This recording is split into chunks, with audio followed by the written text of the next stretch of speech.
Welcome to the Common Man Football Show. My name is James Coburn, and today's episode we have another request to do an analytics profile on Luke Kuechly. And I figured, you know what, let's do Luke Kuechly because I have not really done that many linebacker data sort of profiles yet.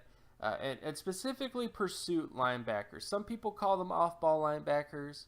I think there's nothing wrong with that term. I just prefer the term pursuit because when you think about the pursuit linebacker position, off-ball linebacker position, you're talking about a linebacker that is pursuing a lot more than they are doing everything else. Ray Lewis isn't famous for getting double-digit sacks in a season. Ray Lewis is famous for being a guy who's always pursuing the football constantly.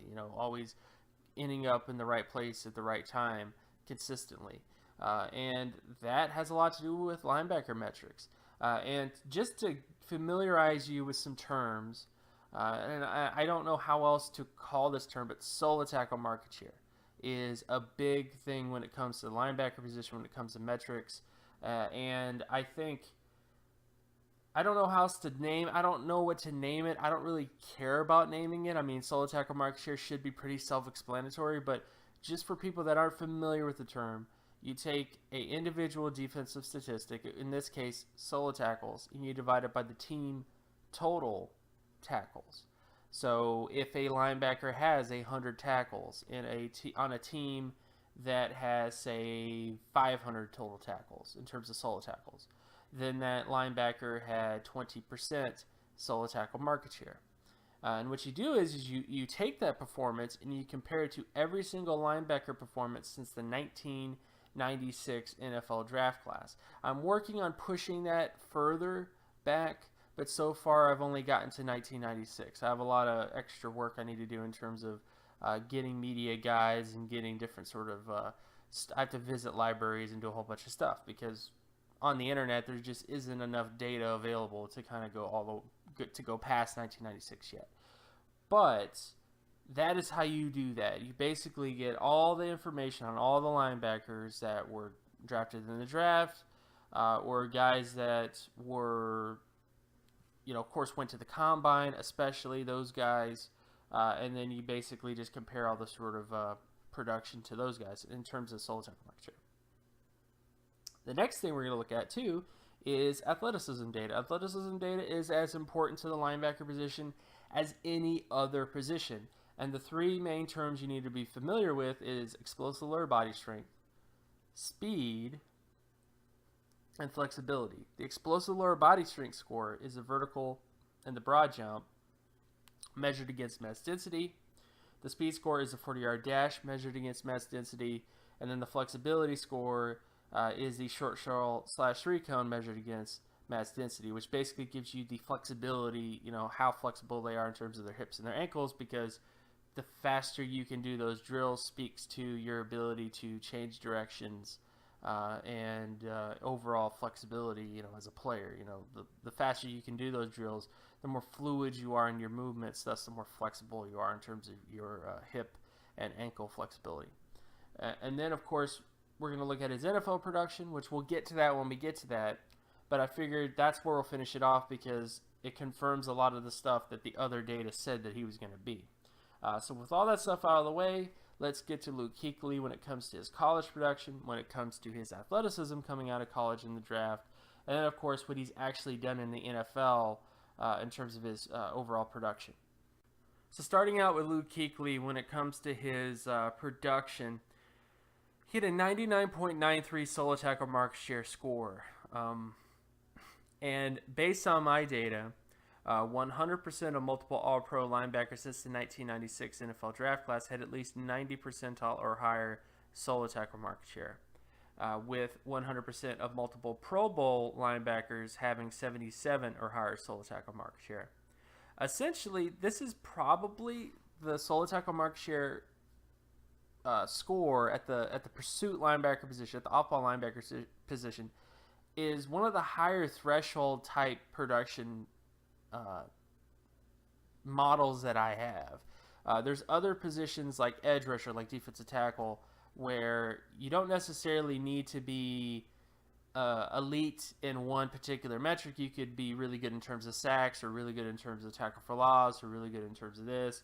And oftentimes you only need to be 70 percentile or 80 percentile. But linebacker is the one position where 90 percentile or higher is that threshold, and it's a pretty dang high threshold to be. And this 90 percentile or higher threshold, by the way, just so you're familiar, this is where guys like Ray Lewis were. This is where Brian Urlacher hangs out, is in 90 percentile or higher. This is, of course, where Zach Thomas is. This is where Navarro Bowman is. This is where Patrick Willis is.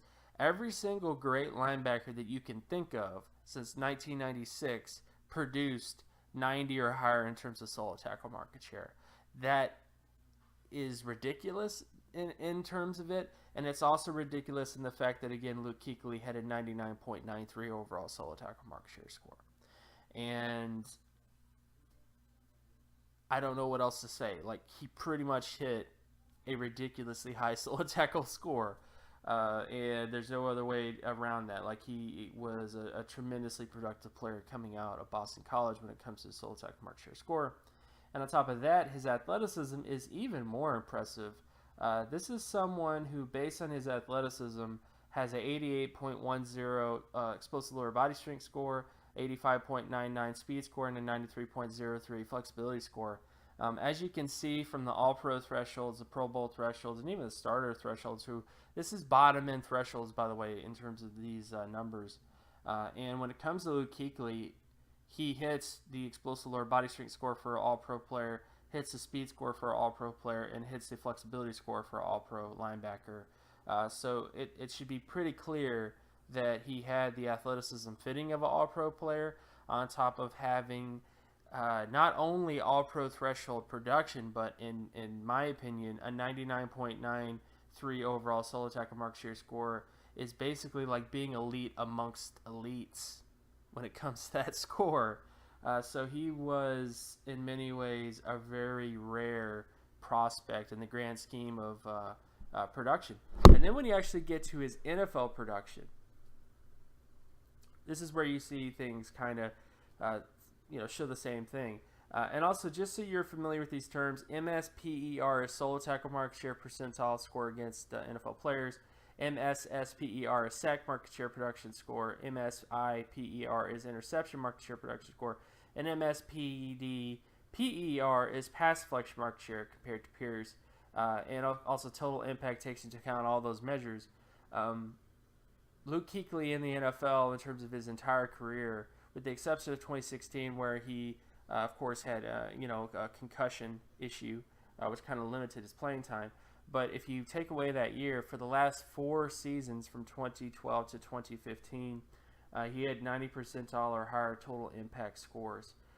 He was pretty much a 99 plus percentile solo tackle market share guy from 2012 to 2014. 99 percentile plus guys. That's ridiculous. On top of that, he was pretty good in terms of sack market share, pretty good in terms of interception market share for linebackers, pretty good in terms of pass deflection market share in terms of linebackers. And he's pretty much been the most dominant linebacker in terms of total impact in the last 5 seasons. It's ridiculous how much impact he's been able to have at the linebacker position. And what I find that's so... I get so much backlash against solo tackle market share, guys. I don't know how else to explain it, because, people want to compare a guy to Luke Kuechly, or they want to compare a guy to Ray Lewis, or they want to compare a guy to Patrick Willis, and they try to compare people to these types of guys who in college didn't even come close to what Luke Kuechly did, didn't even come close to what Ray Lewis did on paper, didn't even come close to how these guys performed in terms of their production on paper. And it amazes me that we are in a time of football where there's so much information available for guys to learn and to get better, and this glaring, fact, this isn't my opinion about solo tackle market share. It's not my opinion that 100% of multiple All-Pro linebackers hit 90 percentile or higher production. It's not my opinion that 100% of Pro Bowl linebackers hit 77 or higher production. since the 1996 NFL draft class. It's a fact that if you want to have a special linebacker, they better be great in terms of solo tackle market share. I mean, this is as clear. This is one of the clearer metrics that I actually have, and clear in the sense of not a lot of murkiness, not a lot of wiggle room. You either hit these numbers or you don't. You know, there really has never been an outlier who hit below 90 percentile to become a multiple All-Pro player, and it's since 1996. And it just amazes me that this continues to be a hotly debated thing to me, that the evidence speaks for itself. You need to have a linebacker that has high solo tackle market share. You need to have a linebacker that has great athleticism. And in Luke Kuechly's case, he hit all those measures.